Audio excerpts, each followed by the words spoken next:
Morske kornjače su, kao i dupini i ribe hrskavičnjače, svojevrsni bioturbatori u morskom okolišu.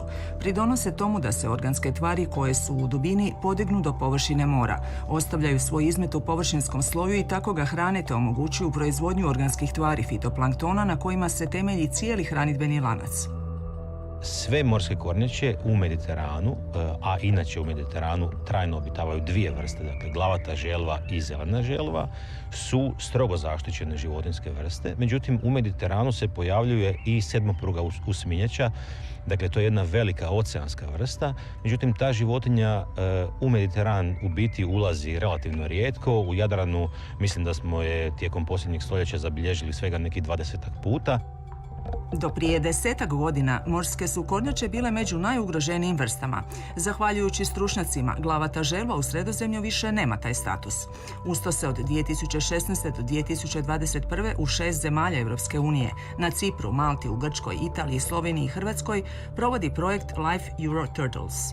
Vrijednost mu je 5,5 milijuna eura i većim ga dijelom sufinancira Europska komisija. Svrha je poboljšanje zaštite te očuvanje glavate i zelene želve u Uniji. Tijekom 20. stoljeća životinje su bile da li lovljene, da li slučajno ubijane, gnijezda su im bila uništavana i slično. Međutim, prije 20, 30 i više godina započele su i aktivnosti zaštite njihovih gnjezdišta, čime je zapravo na neki način spriječen nestanak tih vrsta. Daljnjim aktivnostima, širenjem aktivnosti na druga područja u Mediteranu, broj životinja se ustabilio i djelomično i povećao.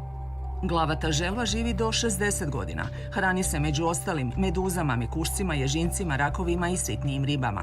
Njezina su najveća gnjezdišta na pješčanim plažama u Grčkoj i na Cipru.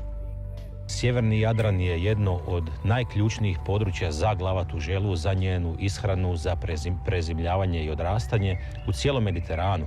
Dakle, prema našim procjenama koje smo radili, otprilike više od 200.000 životinja boravi u Jadranu tijekom ljeta.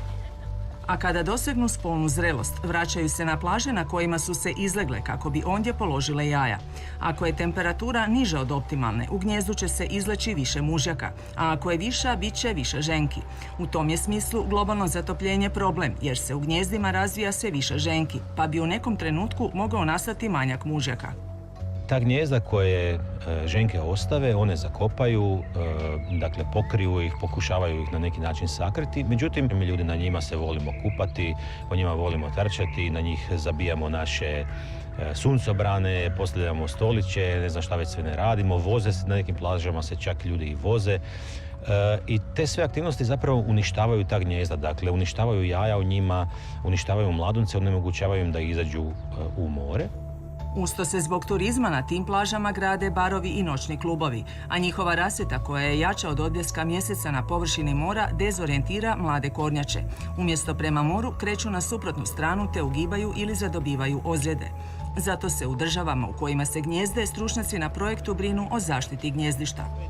U Hrvatskoj je najveći problem slučajni ulov u ribarske alate. Dakle, životinje koje provode godine u Jadranu, koje u Jadranu odrastaju, koje u Jadranu borave tijekom ljeta i tijekom zime, koje u Jadranu zimuju i slično, bivaju ulovljene u mreže stajačice ili u koče, dakle u mreže koje vuku dakle, tu koču po dnu.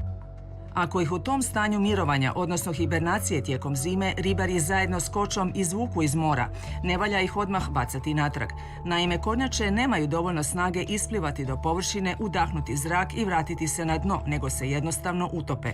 Zato stručnjaci u sklopu projekta nastoje poučiti ribare kako da postupe u takvoj situaciji. U slučaju da ribari životinje ostave na palubi, da ih potencijalno malo utople, da im daju mogućnost da zapravo na neki način dođu k sebi i onda ih vrate u more, zapravo smrtnost možemo gotovo 100% smanjiti.